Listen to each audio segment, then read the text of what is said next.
Pues muy buenos días a todas y todos. Muy buenos días particularmente a la madre de Maite Ezcurdia, que nos acompaña aquí, a su hermana, a tus hermanos, a tus familiares que todos están aquí acompañándonos en este sentido homenaje que le hacemos a nuestra querida compañera Maite Ezcurdia, que en el diciembre de 2008 pues, se nos adelantó. Y unos años después salió este libro, Complejidad y Ambigüedad, que ha sido un trabajo de sus amigos, ¿sí? De sus amigos aquí presentes de Maite y de otros amigos también que están en la parte editorial, Manola, Laura que está allá atrás, que ayudaron, digamos, a hacer o a terminar de hacer este libro que Maite había dejado ya casi hecho, pero que requirió pues, un trabajo todavía de revisión y de cuidado de especialistas que trabajaron durante muchos años, algunos fueron sus alumnos, y que cuidaron que la edición de este libro obviamente saliera como merecía salir, ¿sí?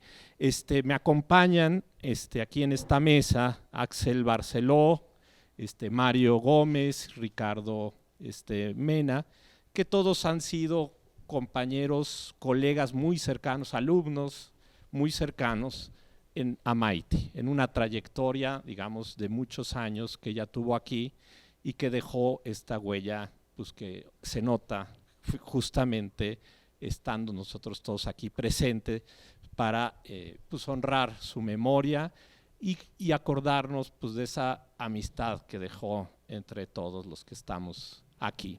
Y mucha gente que no está y que no puede venir desde luego, pero que la quiso mucho.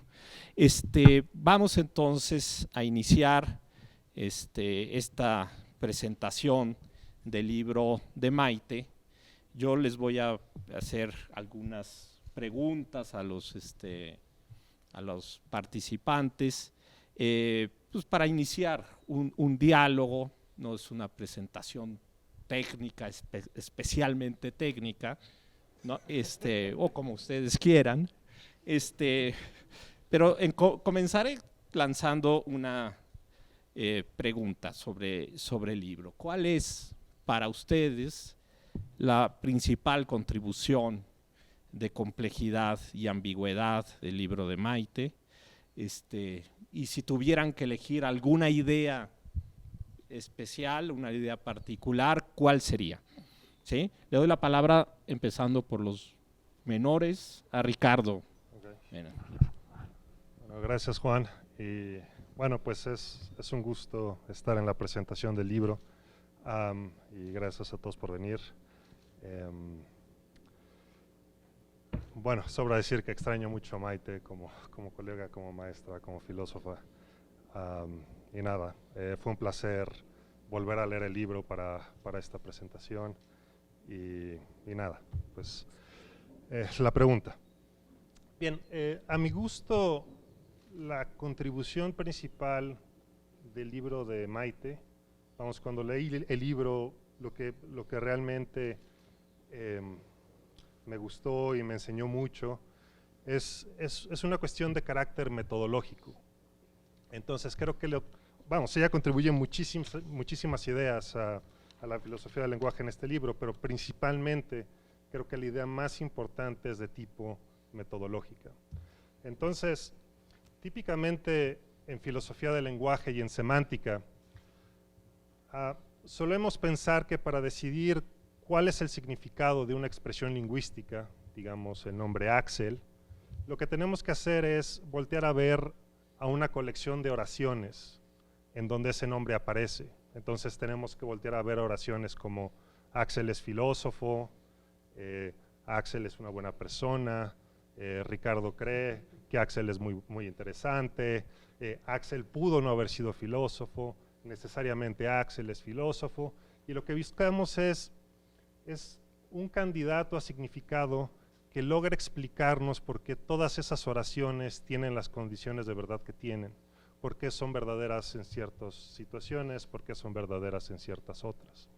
Ese es el tipo de metodología que usualmente utilizamos las personas que nos especializamos en filosofía del lenguaje. En ocasiones volteamos a ver a cuestiones pragmáticas simplemente para que las cosas no se salgan de control, pero principalmente esa es la metodología.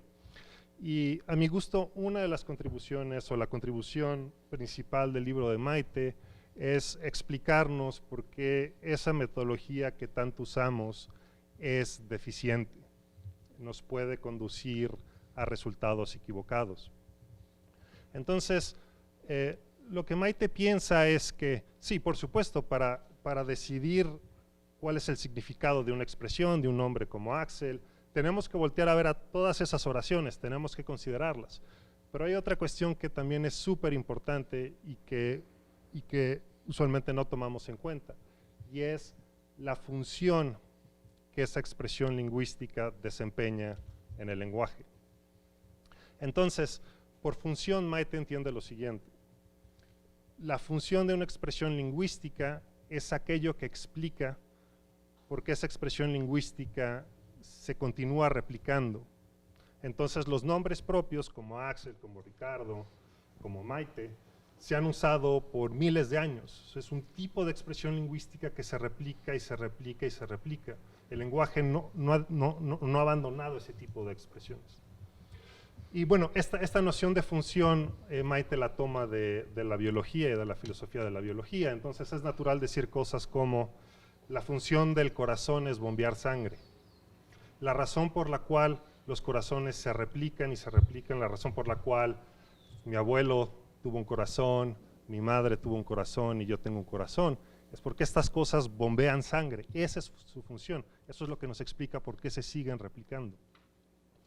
Entonces, Maite, el punto principal de Maite es que cuando llega la hora de decidir acerca del significado de ciertas expresiones, es indispensable también ver qué tipo de función desempeña esa expresión, porque es que esa expresión se sigue replicando y replicando. Y bueno, sobra decir que varias teorías en filosofía del lenguaje han ignorado completamente esto, buscan tener la teoría del significado más elegante, más simple, que nos explique las condiciones de verdad de todas las oraciones en donde esa expresión aparece. Y entonces terminan asignando un significado a estas expresiones que es muy bizarro. Por ejemplo, hay gente que piensa que el significado de los nombres es una propiedad, que los nombres en realidad son predicados. Y esto lo hacen para dar cuenta de oraciones como todas las Lauras llegaron temprano. Y el punto de Maite es que eso está muy bien, sin embargo, no toma en cuenta que la función principal de los nombres propios es ser expresiones referenciales que nos permiten generar pensamientos acerca de objetos particulares. Y como tal, no tiene mucho sentido decir que los nombres propios son predicados, que son expresiones predicativas. Bueno, podría abundar mucho más en esto, pero creo que ha sido suficiente. Gracias, Ricardo. Le paso la palabra a Axel. Bueno, yo creo, o sea, Ricardo tiene toda la razón, o sea,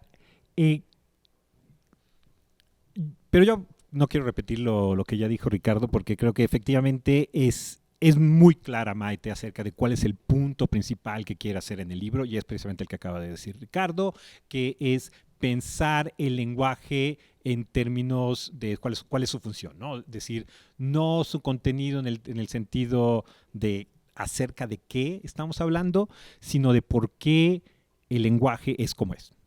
O sea, una de las cosas que mucho me gusta de este libro es por qué esto es filosofía, ¿no? ¿Por qué un libro como este es filosofía, ¿no? ¿Por qué tiene sentido seguir haciendo filosofía del lenguaje en el 2023? ¿Y cómo debe de hacerse la filosofía del lenguaje en el 2023? Entonces, Maite no le da miedo hacer preguntas realmente muy ambiciosas, ¿no? O sea, su punto de partida es simplemente por qué siquiera existe el lenguaje, ¿no? ¿Por qué usamos el lenguaje? ¿Cuál es la función de que haya lenguaje?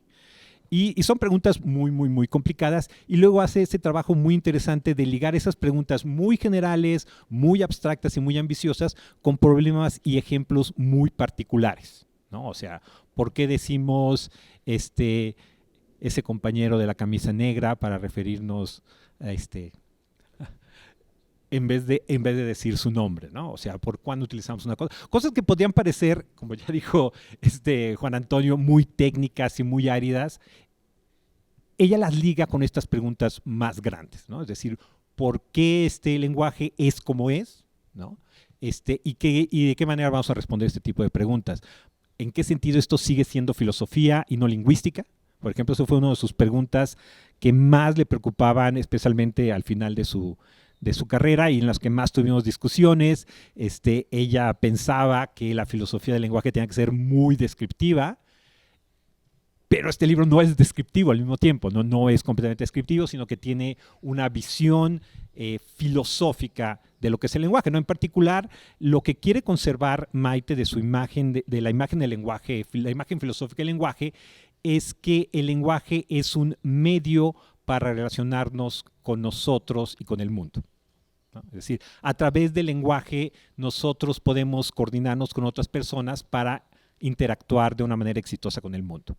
Que aunque suena como una idea de perogrullo, es muy difícil ya fundamentar en los detalles. Entonces, eso es lo que es, yo creo que la ambición central del libro, que por supuesto que cuando ya uno se acerca al detalle, pues entonces más bien uno tiene que decir lo que ya dijo Ricardo. Pero yo quería más bien presentar la idea más general, ¿no? La idea más abstracta de qué es lo que está tratando de hacer aquí Maite, que es presentar al lenguaje al mismo tiempo como un fenómeno natural, y por eso es que, como ya dijo Ricardo, utiliza muchas herramientas de la biología, porque piensa que el lenguaje es un rasgo biológico de los seres humanos, pero al mismo tiempo también mantener esta idea de que es una herramienta, y que por lo tanto pensar en términos de función, en términos de tecnología, eso nos va a poder explicar por qué el lenguaje es como es y por qué esta pregunta es una pregunta filosófica en vez de una pregunta lingüística. Creo que esa es mi respuesta a tu primera pregunta. Muy buena, muy buena. Mario. Pues sí, no sé muy bien qué añadir. Ya me han robado algunas de las cosas que yo quería decir. Bueno, decía que pues, me han robado algunas de las cosas que yo quería decir, entonces no sé muy bien qué añadir, pero bueno, una cosa que creo que podría añadir es que un debate en filosofía del lenguaje sobre el que Maite quería muy especialmente que incidiera esta idea suya de que todas estas palabras tienen una función principal, ¿no? Los nombres propios a los que se refirió Ricardo, pero también cosas como pronombres demostrativos, que es una cosa sobre la que ella dice muchas cosas, adverbios demostrativos, cosas así. Es como ahora, ¿no? Que es una palabra sobre la que se dicen muchas cosas en el libro, ¿no? Entonces ella quería que esta idea suya de la función principal de estas palabras, de las palabras en general, pero de estas en particular, incidiera sobre un debate en filosofía del lenguaje que tiene que ver con la cuestión de si estas palabras son ambiguas, de si tienen muchos significados, muchas acepciones, porque se pueden usar de muchas maneras distintas, o bien tienen una sola acepción, o sea, son esencialmente palabras que tienen un único significado, y los demás usos que parece que son diferentes y están de alguna manera no en armonía con este uso principal que está en el diccionario, quizá como el uso más significativo, pues se pueden explicar por medio de mecanismos que no tienen que ver con el significado, con la lexicografía, digamos, de estas palabras, sino otro tipo de mecanismos que en filosofía del lenguaje llamamos pragmáticos, ¿no? Que tienen que ver con la cuestión de conseguir que las personas que nos están oyendo pues entiendan lo que queremos decir, a pesar de que lo que estamos diciendo no significa lo que queremos dar a entender con esas palabras, ¿no? Esa es la idea de la pragmática normalmente. Entonces Maite tenía esta idea de que pues bueno, los distintos usos que tienen estas palabras, los nombres por ejemplo, pues generalmente corresponden a acepciones diferentes, a significados diferentes que tienen las palabras, ¿no? Entonces, por ejemplo, pues usamos un nombre como Axel para referirnos a esta persona, pero, y a otras personas que tienen este nombre también, exacto, sí, que tienen la fortuna de tener ese mismo nombre, pero también usamos el nombre Axel en contextos como este que mencionaba Ricardo, de todos los Axel son presumidos, ¿no? Por ejemplo, una cosa... Se me acaba de ocurrir, no crean que está...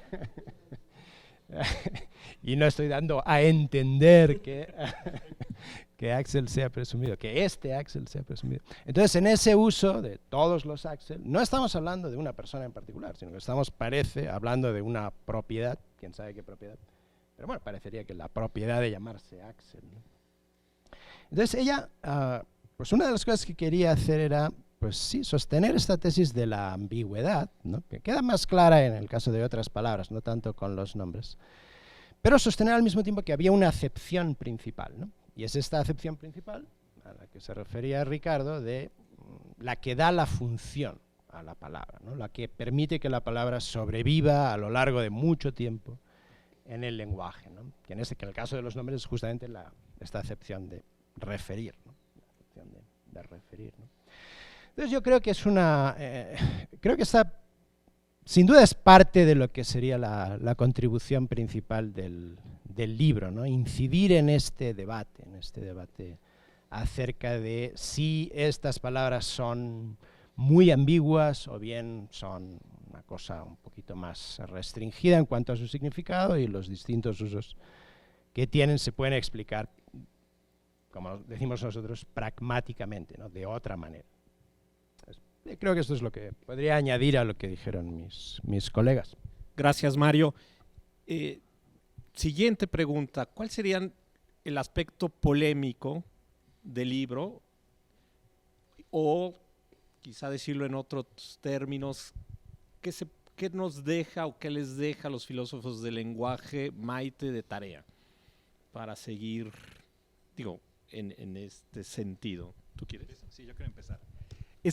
Porque quiero regresar otra vez a Ricardo. Ricardo pues, ya dijo todo lo importante que se podía decir, ya lo dijo Ricardo. Pero tiene razón Ricardo de que al corazón del texto de Maite hay un compromiso metodológico, ¿no? Es decir, sí trata de buscar una nueva manera de pensar el lenguaje, que es el naturalismo, ¿no? Y creo que esa es una idea muy controvertida, a decir verdad. A mí todavía me saca de onda, ¿no? Para utilizar el término técnico, el que se dice que la filosofía, cuando está bien hecha, partes de algo que suena muy intuitivo para terminar concluyendo algo completamente bizarro. Y en ese sentido creo que Maite hace algo de ese tipo, ¿no? Empieza con una idea que suena muy natural, que es que nos es natural usar el lenguaje. Y a partir de eso llega a concluir que, por lo tanto, la semántica debe de hacerse con biología evolutiva, lo cual suena muy, muy, muy extraño, ¿no? Porque efectivamente, como dice Ricardo, no solemos hacerlo así, ¿no? Entonces, lo que ella hace es hacer todo un argumento de por qué, si nos tomamos en serio la idea de que nos es natural usar el lenguaje, de que es un rasgo biológico, entonces se sigue que la mejor explicación del lenguaje tiene que ser en concordancia con nuestros conceptos de la biología evolutiva. Pero eso no significa que tenemos que explicar nada más el lenguaje en abstracto en términos de biología evolutiva, sino que ella llega más allá, a pensar que prácticamente todos los aspectos del lenguaje tienen que explicarse en términos de cómo contribuyen a la adquisición del rasgo lingüístico, ¿no? Del rasgo biológico. Entonces, por eso es que termina tomando estos problemas, que eran problemas muy técnicos, que hasta uno pensaría, repito, de lingüística, y decir, no, los vamos a resolver aplicándoles etología, aplicándoles conceptos de filosofía de la biología. Y eso, pues sí, súper controversial, ¿no? Uno se termina preguntando, ¿realmente no cambió ya la pregunta? ¿Por qué a la hora de utilizar la noción etológica de función y aplicarla a cosas como los nombres propios, por qué según Maite sigue haciendo semántica? ¿En qué sentido eso es hacer semántica? Cambió tanto la metodología, cambió tanto la manera de abordar los problemas, que esto uno se pregunta si no ya cambió el problema, ¿no? Y tal vez lo que nos está diciendo es que esa manera de pensar el problema es la que estaba equivocada y que tenemos que cambiar nuestra concepción de lo que es la semántica, de lo que es estudiar el lenguaje, para poder adaptar mejor es adoptar mejor estos conceptos biológicos. Y yo no sé, o sea, ya al final que veo todo lo que logra Maite con ese cambio metodológico y veo que efectivamente es una imagen del lenguaje bastante distinta a la que estamos acostumbrados, yo sí me quedo con la duda si pues tengo que ahora empezar a hacer más biología del lenguaje o efectivamente cuál es el reto que queda para las nuevas generaciones. Gracias, Axel. Ricardo, Mario, ¿quién quiere? Sí, bueno, yo volvería sobre esta cuestión. Creo que ciertamente es esta cuestión de si estas palabras son fuertemente ambiguas o tienen un solo significado y sus diferentes usos se pueden explicar de otra manera que no sea postulando que son muy ambiguas. Esta cuestión, este tema, sin duda está muy en el centro de las preocupaciones de Maite, ¿no? Entonces yo creo que su propuesta, esta propuesta no solo de ponerse del lado de los que dicen que hay una ambigüedad muy fuerte, ¿no?, sino explicar la razón por la que los otros, digamos, los del otro bando, pueden haber pensado que no es así, ¿no?, que realmente hay solo una acepción importante y todo lo demás se explica de otra manera, ¿no? Yo creo que esto puede ser, este tipo de idea puede ser lo que genere más polémica. No sé, si yo tuviera que ponerme a adivinar qué puede generar más polémicas, pues podría ser esto, ¿no?, la explicación que da ella de la existencia de esta ambigüedad, ¿no? Porque es una teoría así como intermedia, o sea, ciertamente está muy del lado de los que postulan esta ambigüedad, que dicen que estas palabras tienen muchas acepciones muy diferentes, ¿no? Pero al mismo tiempo también tiene una parte en común con los del otro bando, los que dicen que esencialmente hay solo un significado y todos los aparentes otros significados se pueden explicar de otra manera, ¿no? ¿Y cuál es esta cosa que tienen en común con estos? Pues es decir, que hay esta acepción que de alguna manera es principal, es una acepción más importante que las demás.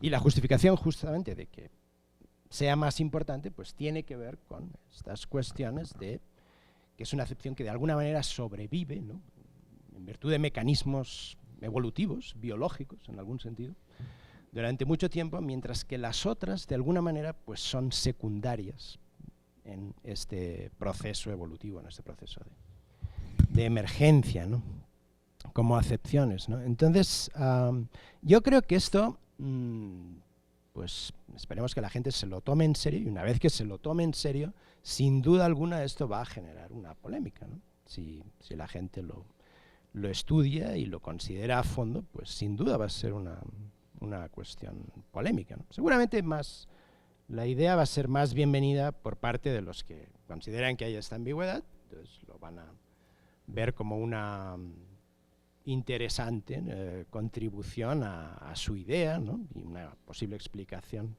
de su idea y de las intuiciones que hay detrás de la idea opuesta. Pero pues seguramente los que van a polemizar más con esto pues van a ser los del campo opuesto, ¿no?, los que quieran explicar todo desde una perspectiva de una sola acepción, ¿no? Pero al mismo tiempo, pues bueno, también espero, a mí me gusta más que las polémicas, la construcción, ¿no?, el uso de las buenas ideas en pues bueno, la construcción de mejores teorías que las que tenemos actualmente, ¿no?, para explicar todas estas cosas. Y a mí me da la impresión de que también el libro de Maite proporciona una oportunidad, ¿no?, para los de los dos bandos, ¿no?, porque creo que en el fondo realmente los de los dos bandos pueden usar las ideas de Maite en su favor, ¿no? Creo que tanto los de un bando como los del otro pueden usar esta idea del referencialismo funcional de Maite, ¿no?, de que existe una acepción principal en razón de su función, lo pueden usar para justificar sus ideas, ¿no? Pero bueno, lo dejaré ahí. Yo creo que es una cosa que se puede explorar, más que generar polémicas contra el libro de Maite. Pues creo que se pueden usar las ideas de Maite para, en todo caso, generar un debate posterior, ¿no? Entre los miembros de estos bandos, ¿no? De los que hablé, ¿no? Creo que eso es lo que diría, ¿no? Le doy la palabra a Ricardo. Gracias. Sí, bueno, yo creo que sin duda varias ideas que encontramos en el libro han resultado polémicas y van a seguir siendo polémicas. En particular quisiera enfocarme en una, y es la siguiente. Creo que una de las cosas que nos pide el libro de Maite es que repensemos ciertas nociones básicas en la filosofía del lenguaje. No solo nos está pidiendo que hagamos un cambio de metodología, sino que también nos está pidiendo en ocasiones que pensemos de manera distinta nociones tan básicas para la filosofía del lenguaje como la noción de referencialidad. Entonces, solemos decir en filosofía del lenguaje, si por el momento no consideramos el libro de Maite, que una expresión es referencial, o más aún directamente referencial, si su significado es únicamente el objeto al que refiere. Estoy simplificando algunas cosas aquí, pero creo que puedo permitir hacérmelo. Entonces, el significado del nombre Axel es simplemente ese caballero. Entonces, el nombre es directamente referencial. Y entonces la discusión ha sido de este tipo. Personas intentan encontrar usos de expresiones que típicamente son pensadas como referenciales, intentan buscar usos de esas expresiones que no son usos referenciales. Y entonces argumentan que esas expresiones, después de todo, no son referenciales. Y entonces creo que una de las contribuciones del libro de Maite, y una razón por la cual puede resultar polémico, es que Maite nos pide que dejemos de pensar a la referencialidad de una forma tan simple.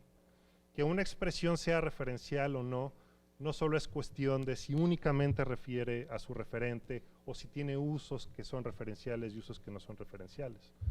De acuerdo con Maite, y aquí voy a regresar a una de las ideas de las que hablé al inicio, déjenme incluso citar, es una cita breve.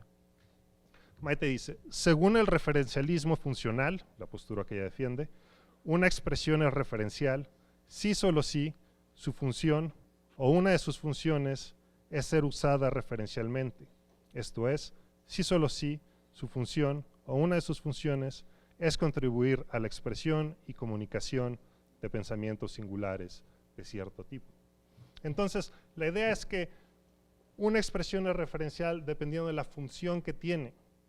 Y la noción de la función de una expresión no es una cuestión meramente semántica, no es una cuestión tan simple como ver si el significado de la expresión en cuestión es simplemente el referente o es otro tipo de cosas. Uno tiene que ver por qué razón es que esa expresión se sigue replicando en el lenguaje. Y si la razón por la cual se sigue replicando en el lenguaje es porque es usada referencialmente, entonces podemos decir que la expresión en cuestión es referencial. Y si de pronto uno voltea a ver a ciertos casos de uso en donde la expresión no es usada de forma referencial, como en el caso de los usos predicativos, como todas las Lauras llegaron temprano, ahí Lauras, el nombre Laura no está siendo usado de manera referencial, está siendo usado de manera predicativa. Materia, eso no importa.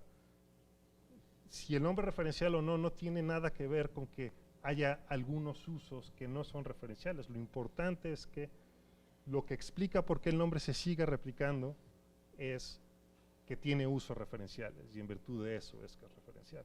Y bueno, esto puede resultar polémico porque a muchas personas, yo incluido, nos cuesta trabajo pensar a la referencialidad de una manera que no es simplemente semántica, de una manera que también involucra la función que la expresión en cuestión realiza en el lenguaje. Yo todavía como que no logro absorber completamente la idea y mi impresión es que eso va a causar algo de polémica.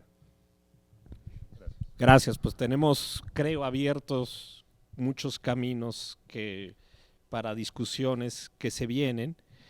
Yo les pregunto enseguida, ¿cómo dialoga este libro? Ya no solo con la filosofía del lenguaje, sino con otros campos de la filosofía, por ejemplo, que a Maite le interesaron también, filosofía de la mente, por ejemplo, o algunos otros temas de interés. Ya salió, por ejemplo, la biología evolutiva, por ejemplo, ¿no? Pero ¿cómo dialoga este libro, estas ideas de Maite, con otros campos? No sé quién quiere empezar. Okay. Nos pasaron las preguntas antes y esta es la que yo más ganas tenía de responder. Tengo un borrador. Porque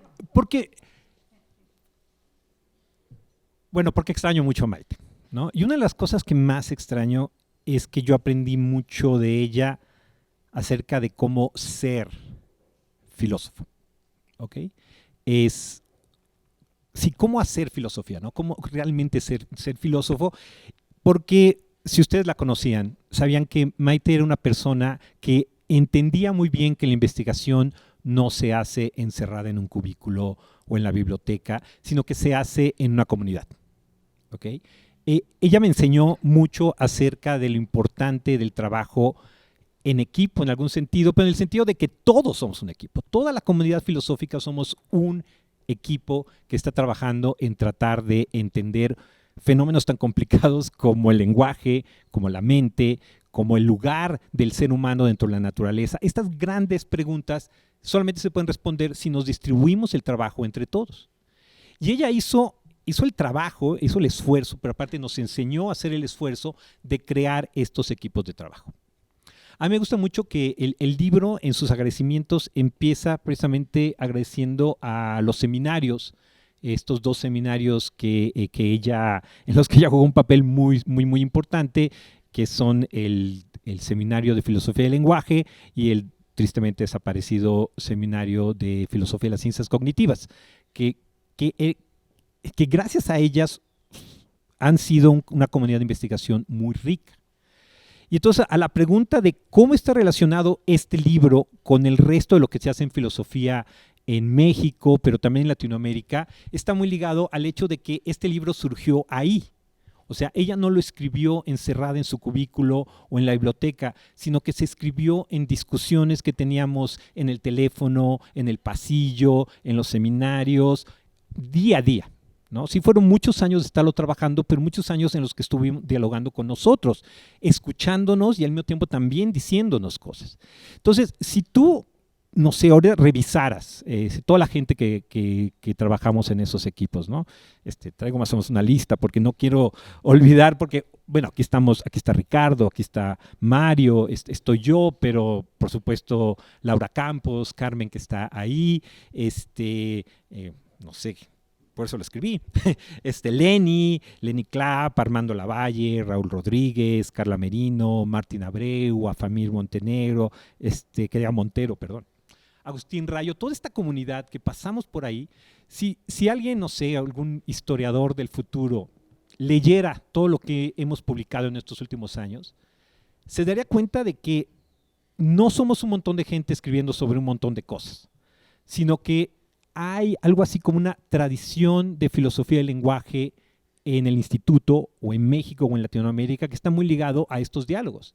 Y tú vas a ver, si tú lees, no sé, no es casualidad que mi libro más reciente es sobre estructura semántica, el libro más reciente de Mario es sobre referencia y el libro de Maite es sobre estructura semántica y referencia, ¿no? Está creado mucho a través de estos diálogos. Hay ciertos temas que resurgen una y otra vez en nuestros trabajos porque hay un diálogo de la filosofía del lenguaje mexicana.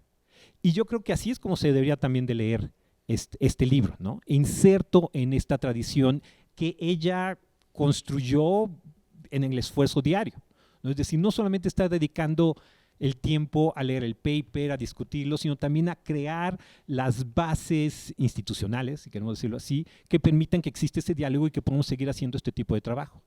Yo sí creo que debemos de leer complejidad y ambigüedad al interior de estas discusiones. Leer lo que ha estado escribiendo Ricardo, lo que ha estado escribiendo Laura, lo que ha estado escribiendo todos nosotros para encontrar que ese es el contexto natural. Tal vez no se refleja en la bibliografía, pero está ahí presente, y si leemos el resto del trabajo de la gente que estuvo trabajando de cerca con Maite, vamos a ver esas conexiones.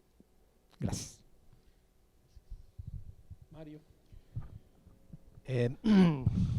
Sí, estoy totalmente de acuerdo con Axel. Creo que podría firmar casi todo lo que él dijo. De todas maneras, creo que, digamos, rebajando un poco el optimismo de Axel, creo que pues habría que decir que por un lado es cierto que el libro de Maite y otros libros como los que ha mencionado Axel, pues son el resultado de un proceso de construcción, efectivamente, dudo en llamarlo tradición, ¿no? Pero, pues no sé, una comunidad quizá de discusión de temas de filosofía del lenguaje. En el instituto quizás sería algo más apropiado, que es la culminación de muchos años de esfuerzos de mucha gente, no solo de los que hacemos filosofía del lenguaje, sino de la gente que ha posibilitado esto, pues bueno, dándonos los medios y dándonos los espacios para hacer este tipo de cosas aquí, en nuestro medio, en nuestro contexto, en México, Latinoamérica, podríamos decir. Pero al mismo tiempo que se ha construido esto, ¿no? Se ha construido pues estos productos, ¿no? Que hemos producido nosotros, ¿no? Los miembros de esta comunidad, pues ha habido este proceso de gran especialización, ¿no? de los temas, de las publicaciones en filosofía del lenguaje y en general, en todos los ámbitos de la filosofía. Y eso, uno de los efectos que tiene es que, pues bueno, generalmente en estas publicaciones Maite o Axel o yo estamos dialogando no tanto con los otros miembros de nuestra comunidad como con otras personas muy especializadas también, que están trabajando sobre esos temas muy específicos sobre los que nosotros queremos trabajar. Y esto se da incluso en cuestiones de esto que estamos llamando teoría de la referencia, ¿no? Que no todos aquí saben lo que es, pero bueno, pues es una cosa, ¿no? Dentro de la cual caben tanto mi libro como el de Maite, por ejemplo, ¿no? Pero al mismo tiempo son sobre cuestiones bastante diferentes, ¿no? O sea, lo mío, para los que sepan de estas cuestiones, es sobre una cosa que se llama fijación de la referencia o determinación de la referencia. Cómo es que, o a través de qué procesos, las palabras adquieren su referencia o su significado. Mientras que el libro de Maite es más sobre cuestiones de cuál es efectivamente ese significado que han adquirido, quién sabe de qué manera, ¿no? Entonces, bueno, este proceso de especialización lo que hace es que se pierda un poco este sueño, este objetivo de dialogar entre nosotros, ¿no? O sea, sí, es un producto de un diálogo, pero en virtud de esta cuestión de la especialización, pues al final, técnicamente, bibliográficamente, es un diálogo con otras personas muy especializadas que están en otros lugares del mundo y que, bueno, sería difícil tener dos personas especializadas en la misma cosa, súper especializada en la misma comunidad. Entonces, bueno, a mí me gustaría subrayar la idea o digamos la expectativa de que libros como el de Maite o el mío o el de Axel o todas estas cosas que ahora están surgiendo, ¿no? Por primera vez una ola, ¿no? de monografías sobre cuestiones muy especializadas de filosofía del lenguaje en español, ¿no? Que estas cosas, digamos, pues sirvieran para efectivamente ahora sí generar un diálogo sobre estas cuestiones específicamente en nuestro ámbito, México, Latinoamérica, Iberoamérica, digamos, todas estas áreas, ¿no? Digamos, dentro de las cuales nos identificamos, ¿no? Creo que eso es, digamos, rebajando un poco el optimismo, la nota así optimista de Axel, pero al mismo tiempo, pues también con una nota optimista de cara al futuro, ¿no? Sí, gracias. Bueno, va a ser muy difícil añadir algo, especialmente porque yo soy más o menos de las nuevas generaciones, entonces no conozco muchas de las relaciones de Maite, pero sé muy bien que Maite fue una persona que tuvo contactos pues en todo lugar en donde se hace filosofía, por lo menos filosofía analítica. Y entonces, claro, no es de sorprender que el libro mismo tenga relevancia para una variedad increíble de áreas. Por ejemplo, en el estudio introductorio que Eduardo García Ramírez escribió, él pone a discutir las ideas de Maite con cuestiones de metafísica. Y la metafísica así pura y dura nunca fue una de sus preocupaciones principales, pero sin embargo ella estuvo en mucho diálogo con gente que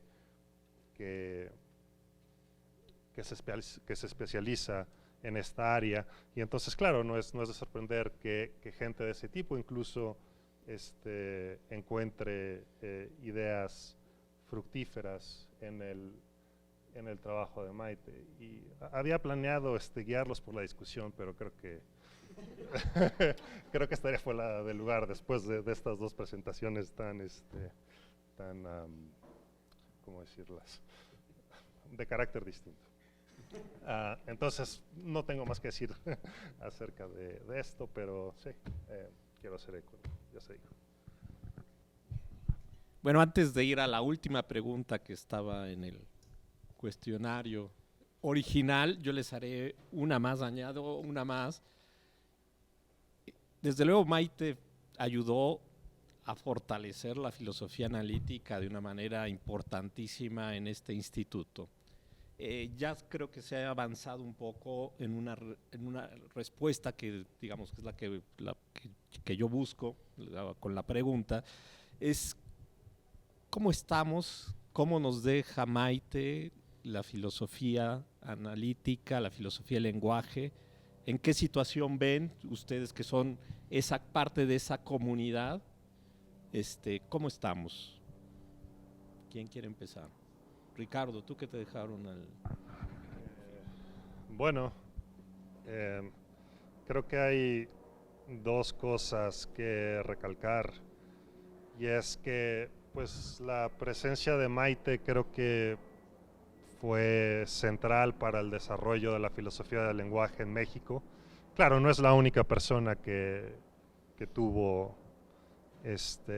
contribuciones importantes, Mario también, Olvet, aunque no es tu especialidad principal también, pero algo que es característico de Maite es que no solo fomentó la filosofía del lenguaje desde el salón de clase y desde sus publicaciones, sino también, pues, ¿cómo decirlo?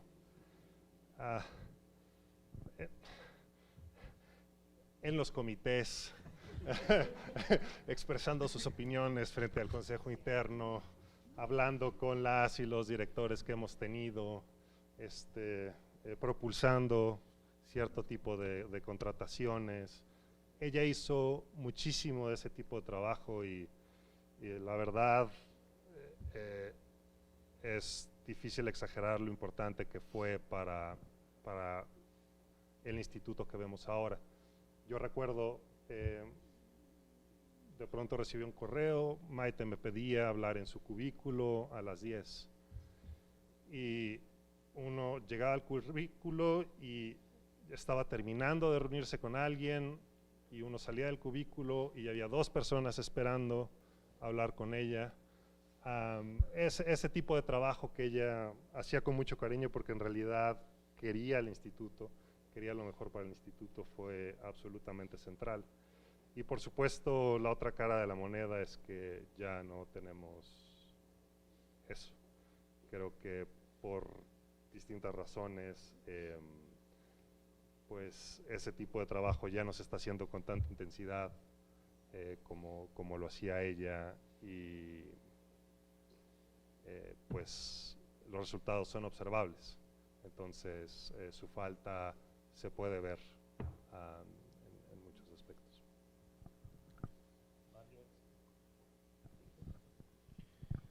Sí, pues desde luego es un hecho que por tantas razones Maite pues dejó un hueco muy grande, ¿no?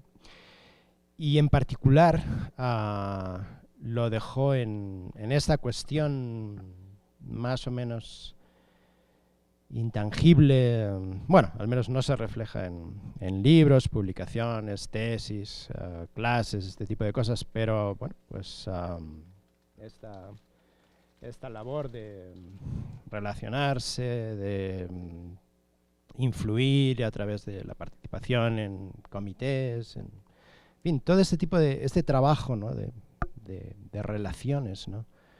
Que de una manera muy, muy importante durante mucho tiempo Maite hizo, ¿no? Para fomentar el desarrollo de la filosofía del lenguaje y de la mente también, ¿no? Y la filosofía analítica en general, ¿no?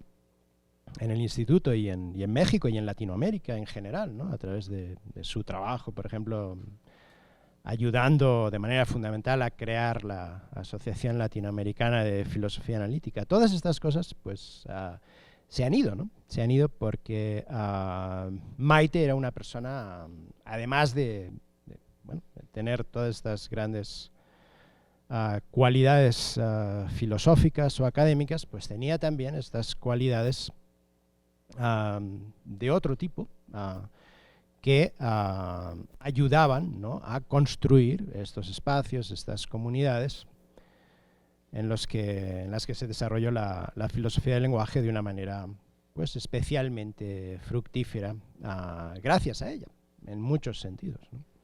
Entonces esto ya no lo tenemos y es un reto para los que quedamos, pues intentar de alguna manera llenar esto, llenar este hueco.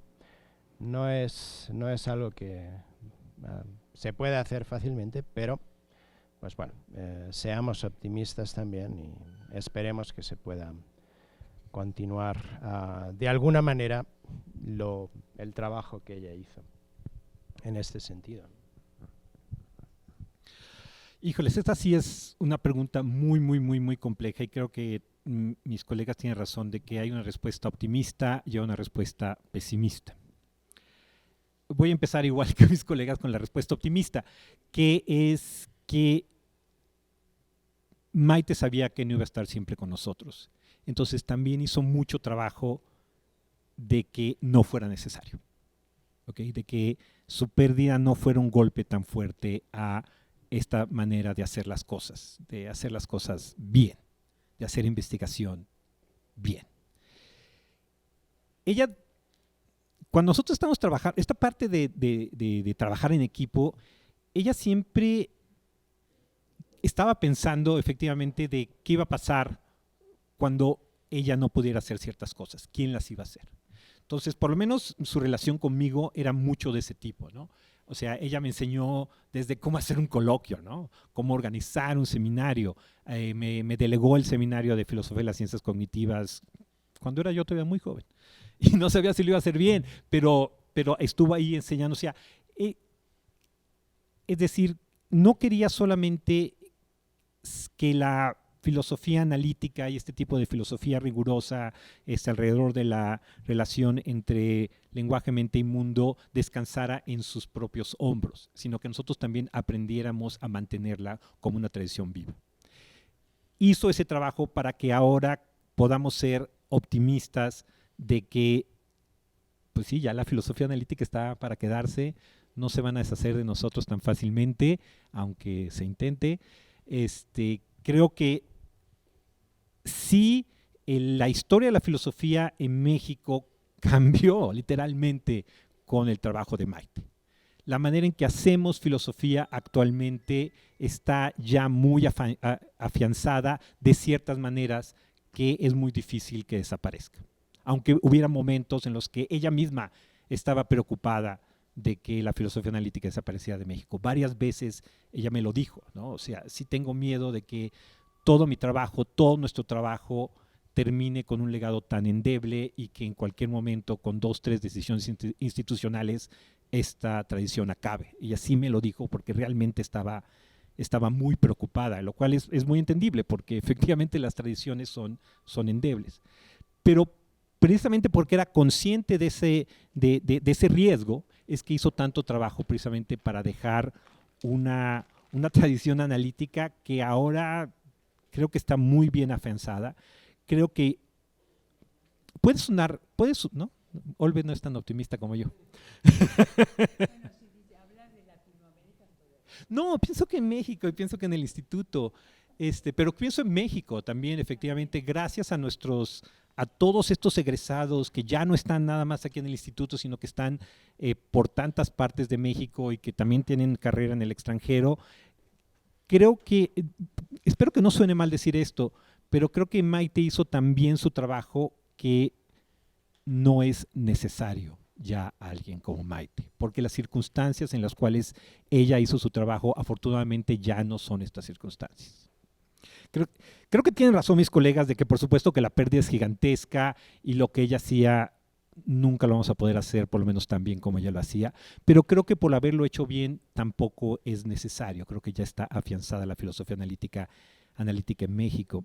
Como ya mencionó Mario, estamos publicando en revistas del extranjero cotidianamente.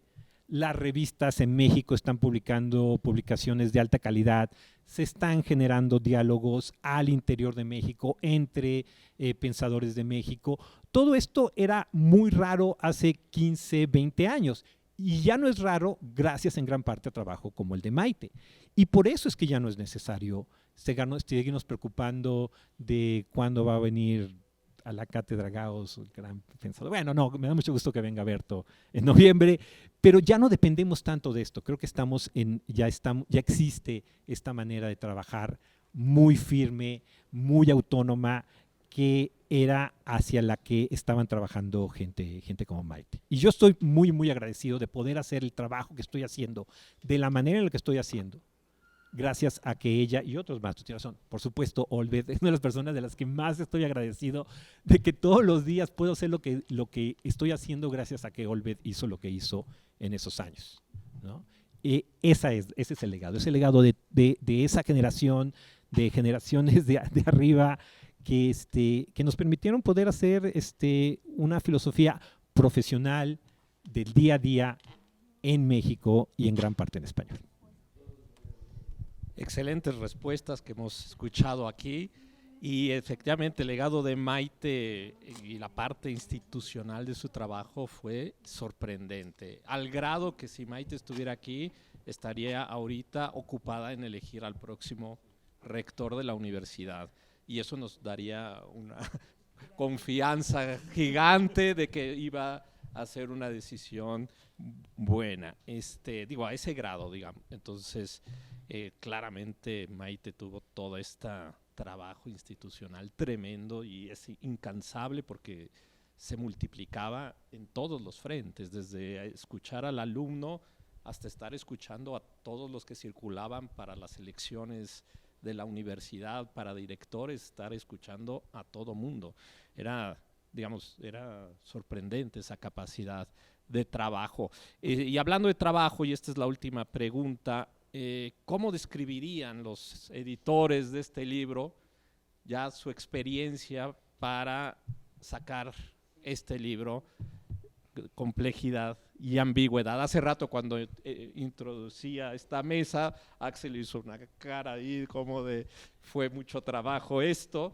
Es una pregunta que extendería a Laura, que anda por allá también, si quiere participar. Les dejo a Mario y a Axel principalmente, responder esta pregunta, ¿no? ¿Qué tanto trabajo? ¿Cómo fue esta experiencia de editar a Maite, un manuscrito de Maite?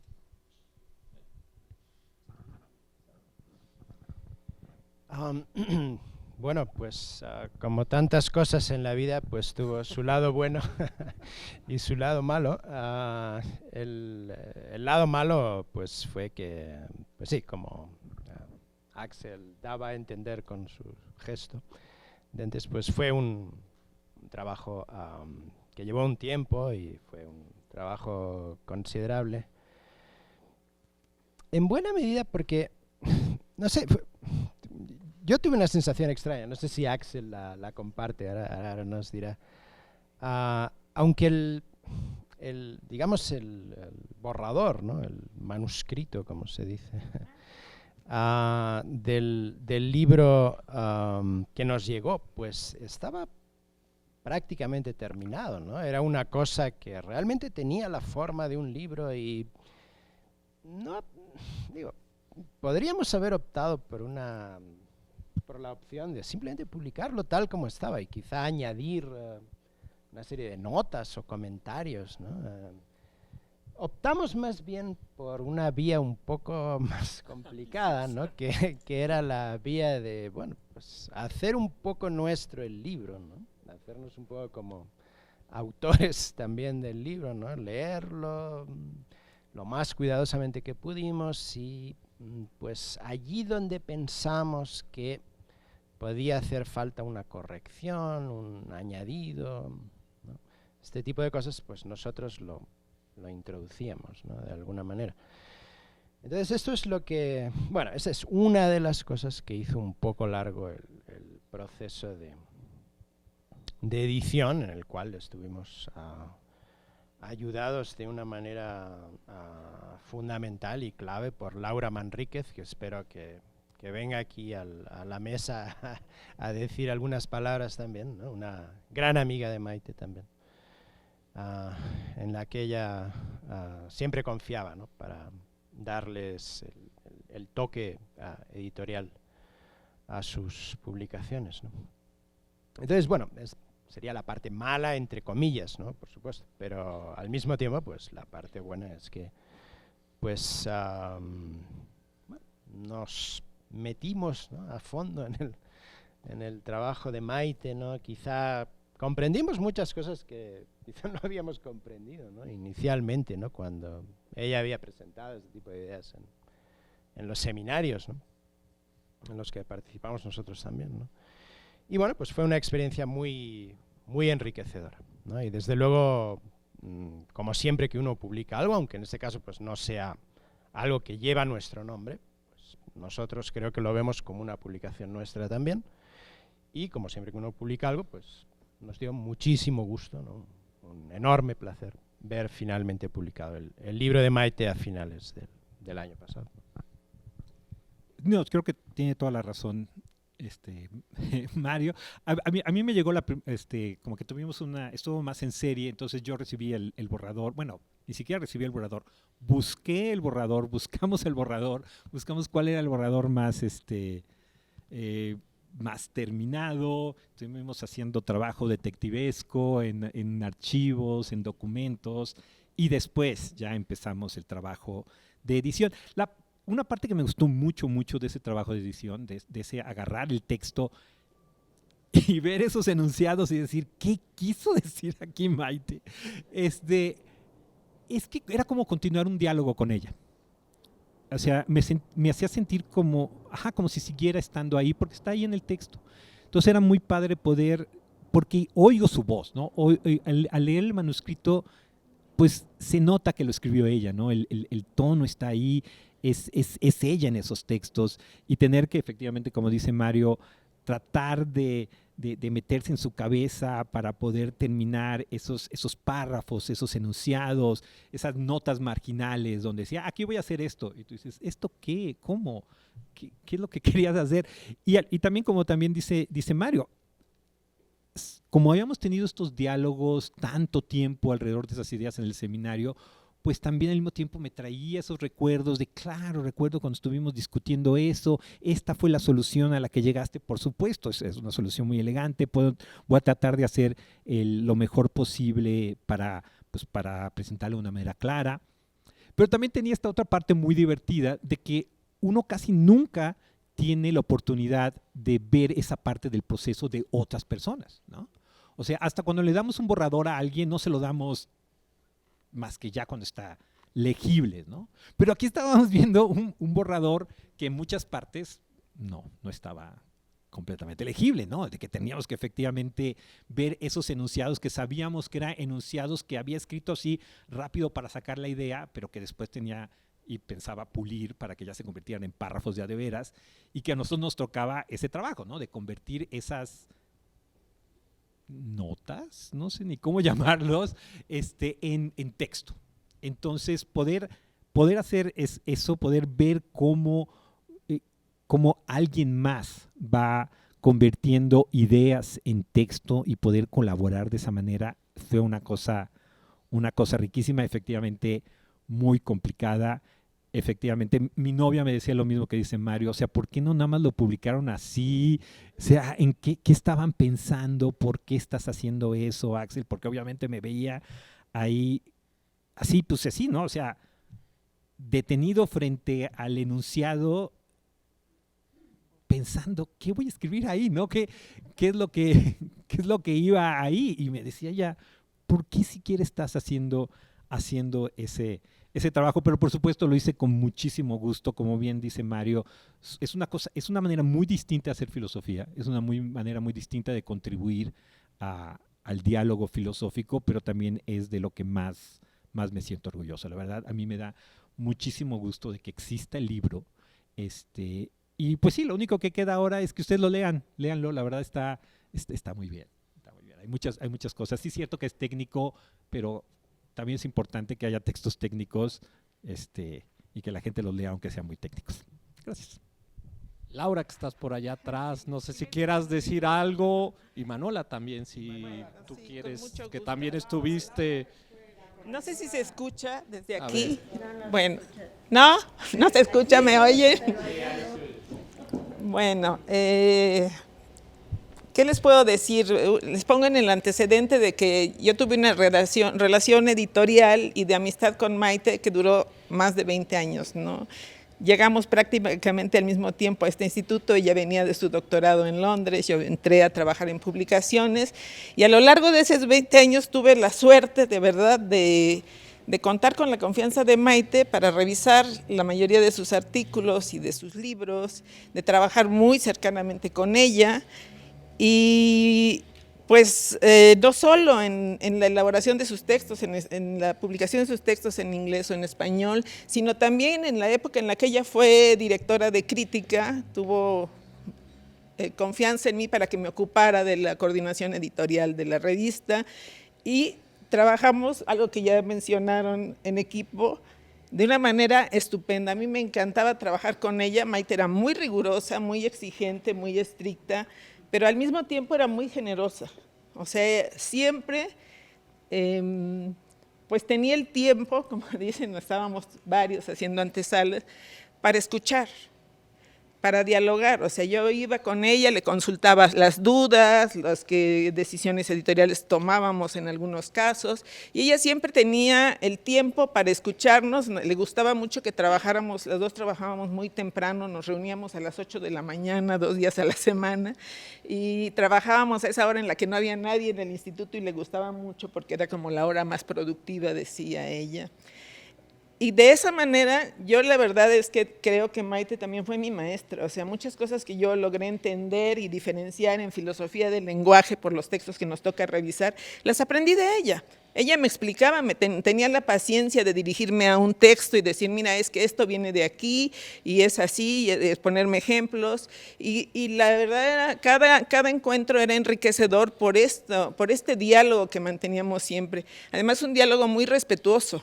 ¿no? O sea, sí, yo digo esto, no, estás equivocado, no, yo digo esto por esto, a ver, dame tus razones. Y también para cambiar de opinión, o sea, en algunas ocasiones decía, no, esto va a quedar así, y luego volvía unos días después, me buscaba en mi cubículo y me decía, no, ya lo pensé bien, tienes razón. Y esta manera de trabajar con ella, pues fue algo que yo extrañé muchísimo en la edición de este libro, como todos se imaginarán, ¿no? Desde luego, yo sabía que ya habían hecho un gran trabajo Axel y Mario y Axel, que Vero, Acatitla y Manola habían dedicadose también con Axel a buscar textos, a ver cuál era la versión más reciente, cuál estaba, cómo recuperarla, qué había en esto, o sea, realmente un trabajo de búsqueda muy intenso y muy preciso, pero hecho con mucha dedicación, ¿no? Entonces, cuando llegó a mis manos el libro, o sea, yo ya sabía, Maite me había pedido que me ocupara de este libro desde varios años antes, pues sentí una gran responsabilidad, o sea, también un privilegio, o sea, sentí el privilegio, el agradecimiento con ella de una vez más tener esa confianza para dejarme el libro, pero sentía una gran responsabilidad y una gran inseguridad, porque decía, ¿a quién le voy a preguntar si no está Maite? ¿No? O sea, en muchos momentos hay algunas cuestiones técnicas, pues Mario y Axel, encantados de la vida, resolvieron las dudas que yo tenía, que eran más dudas mías que dudas del libro, digamos, ¿no? Eran cosas que yo tenía que entender mejor para poder corregir o revisar, ¿no? Y fue un trabajo en el que había que a veces alejarse como para ser el lector, editor, y a veces acercarse para ponerse en el lugar de Maite, ¿no? Y decir, ¿qué habría aceptado ella? ¿Qué no habría aceptado ella? ¿Qué cambios sí? ¿Qué cambios no? ¿Dónde nos metemos? ¿Dónde no nos metemos? ¿Dónde ponemos un alto y esto lo dejamos así? Este trabajo, esta cuestión de la interlocución, del diálogo, lo extrañé mucho, pero por fortuna conté con la ayuda de Manola Ríos en la lectura de pruebas, y entonces ella en muchos momentos hizo esto, ¿no? Recrear un poco este diálogo que podemos tener a veces con los autores, que a mí esa parte del trabajo editorial me gusta mucho, ¿no? Poder trabajar con ellos y resolver juntos cómo va a quedar un texto, cómo va a salir, etcétera, ¿no? Entonces, esta parte se la agradezco mucho a Manola, ¿no? Y por supuesto a Axel y a Mario, que siempre tuvieron mucha paciencia. Y lo que les digo es que yo en este trabajo que hice, pues extrañé mucho a Maite, la recordé muchísimo. Fui a leer cosas que ya habíamos editado antes, me acordaba de cosas, de diálogos que habíamos tenido, ¿no? Para saber si íbamos por un lado o por otro, pero creo que este fue un trabajo en equipo, eso me pareció muy, muy agradable, muy enriquecedor, un trabajo en equipo que hicimos entre todos, y creo que el común denominador es que todos le pusimos dedicación y mucho cariño, porque era una especie de, o es una especie de homenaje de darle a Maite un poquito en este momento de todo lo que ella nos dio. Eso es lo que les digo. Gracias. Gracias, Laura. Gracias, Laura.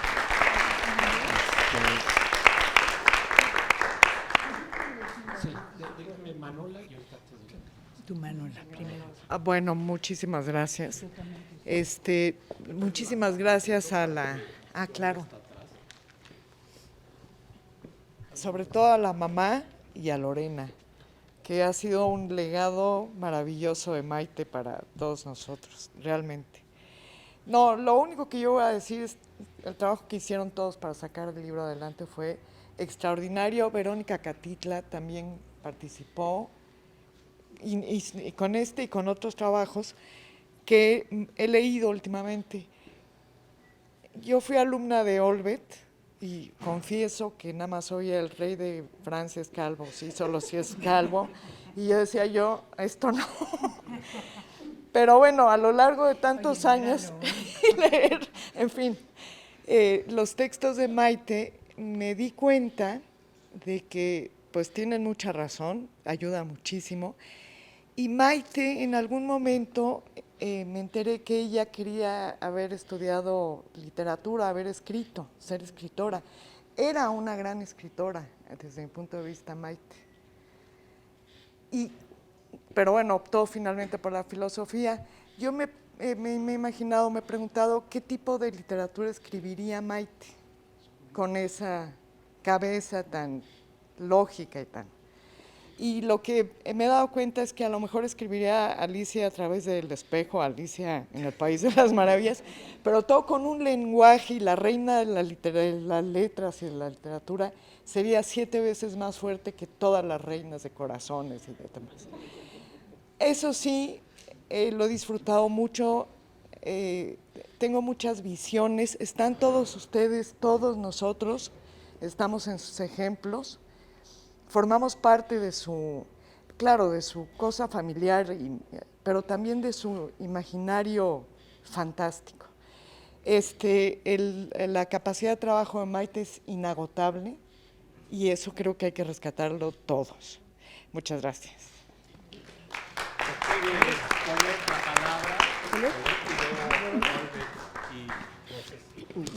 Bueno, perdón, voy a hablar aunque, fuerte, aunque no puedo estar parada. Pero yo quiero decir cosas muy importantes para mí de Maite. Primero, digamos, éramos las únicas que vivíamos del otro lado de la ciudad, ¿sí? Porque así nos consideran las del sur, las que vivimos en otro lado de la ciudad. Entonces compartimos mucho aventones. Voy a por decir una cosa, a mí siempre me auscultaba en el lugar de la Mancha, con unos panes deliciosos, ¿no?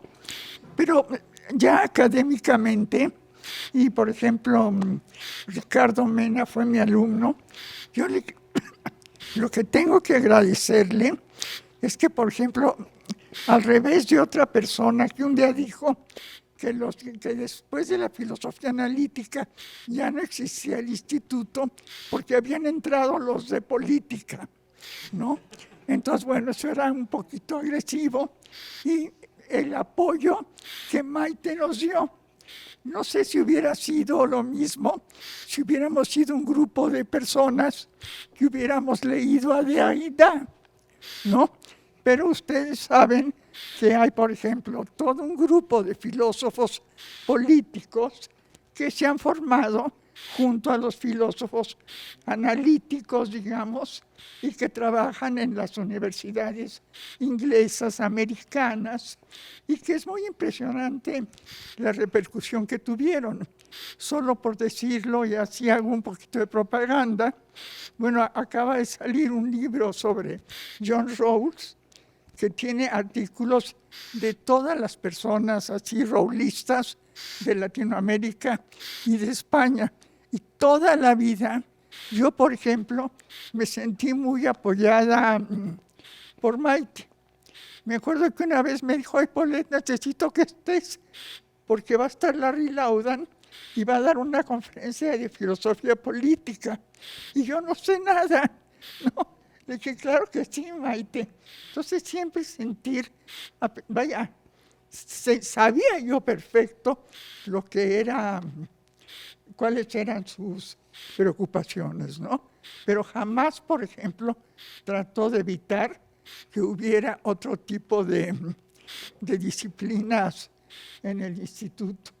Y para terminar, recuerdo que cuando murió, me encontré al rector y me dijo, nos va a hacer mucha falta en la Junta de Gobierno.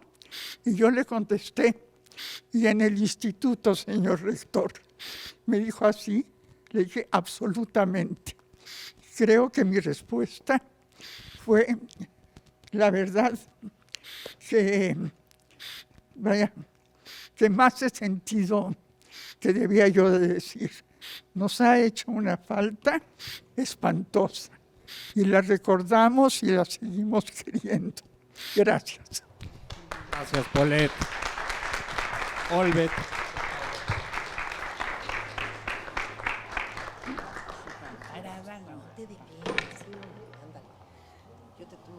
Bueno, a mí, como todos saben, no me gusta hablar, pero en este caso quisiera decir algunas cosas. Primero que la verdad es de que no soy No soy tan decepcionada después de haber oído esta mesa. La verdad es que me siento muy contenta de que todos hayan tomado, digamos, esta actitud de explicar en una forma accesible para todo el mundo lo que es el libro de Maite. Además, Maite siempre pensó, y todas estábamos de acuerdo, de que la filosofía analítica, no es solo filosofía del lenguaje. O sea, siempre pensamos de que ahí cabían muchísimas otras áreas. O sea, me extraña, Paulette, que digas que no se aceptaban a los de filosofía política. Una persona pensaba. Bueno, una persona puede ser. Pero en todo caso, digo, yo sí creo que este instituto, hizo un gran esfuerzo por hacer una filosofía digna, amplia y que fuera precisa y clara, y que la gente realmente trabajara como ellos han explicado. Y yo creo que eso, habla muy bien de cómo están las cosas, ¿no? Ahora, lo último es decirte que eso de que ya no hace falta, Maite, me parece, que no hace falta alguien que haga porque Maite siempre va a hacer falta, ¿no? Que alguien haga la labor que hacía Maite, lo dudo un poco. Ahí es donde no soy tan optimista, porque yo no veo tanta actividad de ustedes sí, pero no en general, que esté trabajando realmente en comunidad para seguir haciendo filosofía analítica amplia, o sea, en todos los temas posibles, ¿no? Que me parece que es raro que se interprete la filosofía analítica solo como filosofía del lenguaje. La última cosa es de que Maite supo muy bien a quién escoger, porque el día antes de su muerte, cuando fuimos, Manuela y yo, me dijo justamente estas palabras: estoy preocupada por mi libro, quiero que primero lo vea Axel, después Mario y después lo trabaje Laura Manrique. Y así fue, o sea, y Maite sabía quién escogía, sabía que ustedes no iban a publicar las cosas simplemente así, sino que iban realmente a trabajar y lo iban a tomar muy en serio. Y me consta que fue un trabajo enorme. O sea que realmente yo les agradezco muchísimo por toda mi amor por Maite, digamos, que hayan hecho ese trabajo. Y tú también, Laura, y tú también, Manola, Ibero, y todo el mundo que intervino en esto. O sea que muchas gracias. Ustedes, Concepción. No sé si quieran tomar la palabra. ¿Te ayuda? A ver, sí, gracias. Me paro contigo aquí pegadita y aquí le decimos. Sí. No, estás bien, Axel, estás bien. Yo puedo estar, sí, parada, pues. Sí, por favor, gracias. Bueno, muchas gracias a todos por estar aquí, por traernos el corazón de Maite y todo el cariño y lo que significó para ella este instituto y la Junta de Gobierno. Podríamos decir, gracias, Olbet, por todo lo que la orientaste y la ayudaste. Gracias por su solidaridad a todos ustedes. Y queremos anunciarles algo que hemos pensado, porque queremos seguir preservando el apoyo a lo que es el desarrollo exitoso de la filosofía del lenguaje y de la filosofía de la mente. En la familia queremos crear una fundación para que se premie a la mejor tesis doctoral cada año en filosofía del lenguaje. Nos vamos a preparar para ello.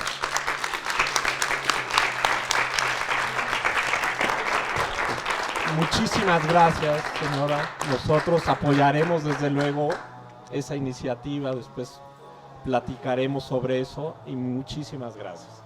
Pues vamos a dar por concluido este evento. Les recuerdo, estamos aquí en el Jardín Maite Escurdia.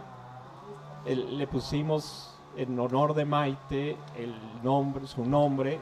Es el primer lugar del instituto que lleva el nombre de una mujer y nos da mucho gusto que haya sido Maite Escurdia.